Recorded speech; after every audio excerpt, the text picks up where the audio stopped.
감정자유기법 길잡이 도슨처치 지음 최우석 주동우 류상욱 옮김 감정자유기법과 감정자유기법 길잡이에 대해 감정자유기법과 감정자유기법 길잡이에 세계온 당신을 환영한다. 당신은 이제 세계적으로 수백만 명의 사람들에게 도움을 준 기법과 거대한 모험을 떠나려고 한다. 대체 얼마나 많은 사람일까? 방문자가 가장 많았던 상위 5개 감정자유기법 웹사이트의 트래픽을 분석한 결과 2018년 7월에 355만 400명의 순방문자가 있었던 것으로 나타났다. 자연재해나 인재로 고통을 받는 피해자들을 구호하는 자선단체들에 따르면 이러한 난민 중 100만 명 이상의 사람들이 감정자유기법으로 도움을 받았다. 이 모든 활동에는 다른 사람들에게 감정자유기법에 관한 이야기를 전하는 풀뿌리 조직이 관련되어 있다. 감정자유기법을 전파하는 임무를 담당하는 정부 조직이 있는 것도 아니고 감정자유기법을 광고하는 기업의 홍보부서가 있는 것도 아니며 감정자유기법에 관한 소문을 일으키는 뛰어난 소셜미디어 전문가가 있는 것도 아니고 감정자유기법을 밀어주는 제약회사가 있는 것도 아니다. 그 수백만 명의 사람들은 감정자유기법이 효과가 있다라는 단 한 가지 이유로 매달 친구들에게 그런 이야기를 한다. 감정자유기법 길잡이는 감정자유기법이 그 수백만 명의 사람들에게 어떤 방식으로 도움을 주는지 당신에게 보여주고 그들 중 몇몇의 이야기를 전하고 감정자유기법이 당신에게도 어떻게 도움이 될 수 있는지 보여주며 수십 가지의 임상시험으로 입증된 과학적 감정자유기법 방식인 임상감정자유기법의 기초를 당신에게 가르쳐주기 위해 존재한다. 감정자유기법에 대해 알아가고 감정자유기법이 당신 자신뿐만 아니라 주변 모든 사람에게 어떻게 도움이 될 수 있는지를 알아가면서 당신은 감정자유기법이 어디에서 비롯되었고 왜 지금과 같은 형태로 구성되었는지에 관한 질문을 하게 될 것이다. 감정자유기법 길잡이의 이 첫 부분은 그런 질문들에 대한 해답을 제시한다. 감정자유기법 사용법부터 곧장 알아보고 싶다면 제3장 기본 레시피부터 시작하라. 제3장에서는 감정자유기법을 사용하는 법을 단계별로 지도해 준다. 3장 기본 레시피 21세기가 시작된 이래 감정자유기법은 수많은 연구의 관심사였다. 그 결과 100회 이상의 임상시험이 시행되었고 이를 통해 감정자유기법은 폭넓은 증상을 줄일 수 있음을 보였다. 여기에는 통증, 피부 발진, 섬유 근육통, 우울, 불안, 외상 후 스트레스 장애가 포함된다. 이 연구들은 대부분 감정자유기법 길잡이에서 볼 수 있는 표준화된 형태의 감정자유기법을 사용했다. 이 장에서 내 목표는 직면하고 있는 신체적, 심리적 문제가 무엇이 되었든 상관없이 그것으로부터 자유로워지도록 감정자유기법의 치유 혜택을 여는 방법을 보여주는 것이다. 나는 인간으로서 겪게 되는 고통을 경감시키는 데에 열정적으로 관심을 두고 있다. 감정자유기법을 공부하다 보면 당신은 이 특출한 치유 도구의 도움으로 얼마나 많은 고통이 완화될 수 있는지 금세 깨닫게 될 것이다. 나는 그 도구가 가진 능력을 오로지 당신의 손에 쥐어주고자 한다. 그럼으로써 당신은 가능한 한 가장 행복하고 건강하며 풍요로운 삶을 살 수 있게 될 것이다. 유튜브를 띄우거나 구글 검색을 해보면 감정자유기법에 대한 수천 개의 웹사이트와 동영상을 찾을 수 있을 것이다. 하지만 이런 출처에서 발견하게 될 감정 자유 기법에 대한 정보의 질은 편차가 크다. 공인 시술자들은 이러한 정보 홍수의 극히 일부를 구성할 뿐이다. 대부분은 훈련을 받지 않고 그저 관심만 많은 사람이 쓴 개인적인 체험담이다. 감정 자유 기법이 사실상 모든 사람에게 어느 정도는 효과를 발휘한다는 점은 대단한 일이다. 하지만 감정 자유 기법의 효과를 최대한으로 누리고 그 잠재력을 온전히 발휘하기 위해서는 숱한 임상시험을 통해 증명된 형태의 감정 자유 기법을 배우는 것이 필수적이다.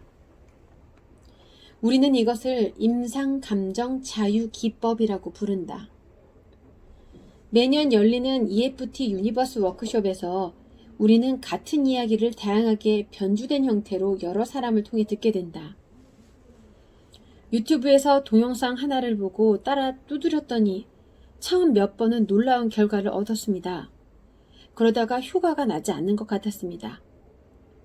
그 이유는 감정 자유 기법의 피상적인 적용도 실제로 기적적인 효과를 낼 수 있다는 것이다. 그러나 감정 자유 기법의 힘을 완전히 발휘하려면 임상 감정 자유 기법이라고 불리는 표준화된 형태를 배울 필요가 있다. 임상 감정 자유 기법의 효과는 수준 높은 연구를 통해 거듭 증명되었으며 감정 자유 기법 워크숍에서 최고의 전문가들이 체계적이고 단계적으로 임상 감정 자유 기법을 가르친다. 감정 자유 기법은 왜 심리적인 문제와 신체적인 문제를 아우르는 수많은 문제에 영향을 미칠 수 있는 것일까? 그런 효과를 내는 것은 감정 자유 기법이 스트레스를 줄여주는데 스트레스가 여러 문제의 요소이기 때문이다. 예를 들어 통증에 관한 감정 자유 기법 연구에서 우리는 감정 자유 기법으로 통증이 평균 68% 감소함을 볼 수 있다. 무려 3분의 2가 떨어진 수치로 매우 인상적이라 할 수 있다. 하지만 지금 자문해보라. 감정 자유 기법이 통증을 3분의 2나 떨어뜨릴 수 있다면 왜 100%를 줄일 수는 없는가? 나는 혼자서 이 질문을 곰곰이 생각해 보았고 왜 그런지에 대해 여러 치료사와 의사들에게도 질문했다. 대체로 합의된 내용은 감정 자유 기법으로 감소되는 3분의 2의 통증은 대개 감정적인 원인 때문에 일어난 것이지만 남은 3분의 1의 통증은 신체적 문제에서 기인하기 때문이라는 것이다. 내가 앞으로 존이라고 부를 한 남성은 내가 주관했던 한 감정자유 기법 저녁 입문 수업에서 시범에 자원했다. 그는 목발을 짚고 있었고 교통사고로 한쪽 다리가 부러졌다고 말했다. 0점은 통증이 없고 10점은 최대의 통증이 10점 척도해서 그는 자신의 통증을 8점으로 평가했다. 사고는 2주 전에 일어났다. 나의 이성적이고 과학적인 머리는 존에게는 감정 자유 기법이 효과가 없을 것이라고 생각했다. 그의 통증은 순전히 신체적인 것이었기 때문이다. 그래도 나는 그와 함께 두드렸다. 15분도 채 걸리지 않는 우리 회기가 끝날 무렵 그의 통증은 2점으로 떨어져 있었다. 나는 존의 통증 자체에 대해서는 전혀 두드리지 않았고 다만 교통사고의 모든 감정적 요소들에 대해서 두드렸다. 그런 요소들이 많이 있었다. 그의 아내는 어떤 행사가 있다고 그에게 운전을 해서 가자고 졸랐지만 그는 가고 싶지 않았다. 그는 자기 아내에 대해 분개했다. 이는 감정적인 문제다. 상대 운전자에게도 분노했다. 이것도 감정적인 문제다. 참석하고 싶지 않았던 행사에 차를 몰고 가느라 정작 자신의 욕구는 포기해버린 자기 자신에게도 화가 났다. 이것도 감정적인 문제다. 어렸을 때 어머니 때문에 겪었던 방임의 경험을 성인이 된 지금도 재현하고 있었다는 사실에 화가 났다. 이것도 감정적인 문제다. 5살 때 친구의 생일에 놀러 갔던 자신을 데리러 와야 하는 어머니가 친구들과 어울리고 술을 마시느라 약속을 잊어버렸던 그 사건 때문에 여전히 마음에 상처를 안고 있었다.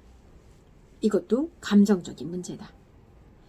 여기서 일정한 유형이 보이는가?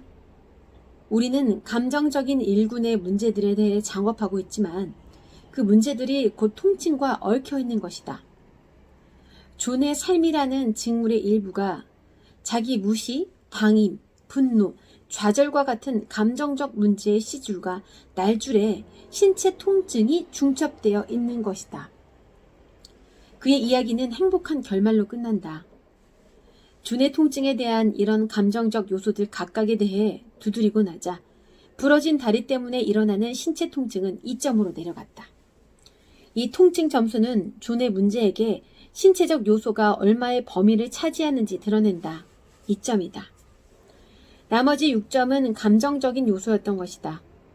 연설을 두려워하거나 거미 공포증이 있거나 신체 질환이 있거나 자기 일에 얽매인 기분을 느끼거나 남편에게 불만이 있거나 친구와 갈등을 겪는 사람들도 마찬가지다. 이 모든 문제는 과거에 일어났다가 해결되지 않은 채로 남은 감정적 사건들이 큰 구성 요소가 된다. 감정 자유 기법으로 근원적인 감정적 문제들을 중화시키고 나면 진짜 문제만이 남게 되며 그 문제는 대개 상상하는 것보다 훨씬 작다. 요즘은 다른 업무들의 시간을 할애하느라 회의에서 발표할 기회가 거의 없지만 예전에는 매년 30여 회의 의학, 심리학 회의에서 감정자유기법 연구와 교육에 대해 발표했다. 나는 그 기간에 수천 명의 의학 전문가들을 상대로 발표했다. 내가 가장 즐겼었던 말 중 하나는 감정적 문제를 의학화하지 말고 의학적 문제를 감정화하지 말라는 것이었다. 감정적 문제를 의학화하지 말고 의학적 문제를 감정화하지 말라는 것. 회의장을 가득 채운 의사들에게 내가 이 말을 하면 그들은 일찍 고개를 끄덕인다. 의학계 전반에서도 질병의 감정적 요소에 대해 매우 잘 인식하고 있는 것이다. 당신에게 진정으로 의학적인 문제가 있다면 훌륭한 의학적 관리가 필요하다. 여기에는 어떠한 유보나 양보 조건도 없다. 당신에게 감정적 문제가 있다면 감정 자유 기법이 필요하다. 대부분의 문제는 두 가지가 혼합되어 있다. 감정 자유 기법 및 기타 안전한 비침습적 행동 기법을 통해 감정적 요소에 대해 작업하면서 동시에 문제의 신체적 요소에 대해서는 최선의 의학적 관리를 받기를 독려하는 것은 바로 이 때문이다. 이에 대해 당신의 의사에게 이야기해보라. 거의 모든 의사가 의학적 치료를 감정의 정화로 뒷받침한다는 생각을 제지할 것이다. 기분이 좋아지면 경락에도 많은 긍정적인 변화가 일어난다. 기분이 나빠지면 경락도 그에 따라간다. 여러 연구자가 피험자들에게 뇌파기를 연결하여 감정자유기법 이전과 이후의 뇌파도를 측정했다. 이 연구들은 피험자들이 외상 사건을 회상하도록 요청받았을 때 뇌파 활동 모양이 변한다는 것을 보여준다. 스트레스 및 맞섬 도피 반응 활성화와 연관된 뇌파 진동수가 뇌파도에 지배적으로 나타난다. 치료가 성공한 후에 뇌파도를 보면 이완 상태에서 전형적으로 보이는 뇌파가 나타난다. 다른 연구에서는 침술을 통해 유사한 결과가 나타남을 밝혔다. 침술의 기반이 되는 이론은 경락이라고 불리는 12개의 통로를 통해 우리 몸에서 기가 흐른다는 것이다. 그 기가 막히면 신체적, 감정적인 문제가 일어난다. 침을 놓거나 손끝으로 지압을 하면 이런 기의 막힘을 해소할 수 있다고 한다. 감정자유기법에서는 경락의 기시열이나 중지열을, 종지열을 손끝으로 두드리라고 한다. 감정자유기법이 때로 감정침술이라고 불리는 것도 이 때문이다. 뇌파기에 잡히는 뇌파 에너지든 침술에서 설명하는 경락의 기든 에너지가 균형 잡히고 원활하게 흐르면 기분이 좋아진다. 감정자유기법이 다종다양한 문제에 효과를 발휘하는 또 다른 이유가 바로 이것이다. 감정자유기법은 확고한 과학의 뿌리를 두고 있으며 이 장은 당신이 스스로 임상 감정 자유 기법을 하는 방법을 보여주는 데 할애되었다. 이 장에서는 감정 자유 기법의 힘을 증폭시킬 수 있는 기본 개념들을 소개하고 감정 자유 기법을 진전시키는 데 방해가 되는 여러 가지 일반적인 함정들을 피하는 방법을 알려줄 것이다. 감정 자유 기법의 기본은 쉽게 할 수 있고 빨리 배울 수 있다. 우리는 이를 감정 자유 기법의 기본 레시피라고 부른다. 이 장의 후반부에서는 기본 레시피의 효과를 극대화할 수 있는 사용법을 보여줄 것이다. 이를 통해 임상 감정 자유 기법의 핵심이 되는 모든 개념을 소개한다.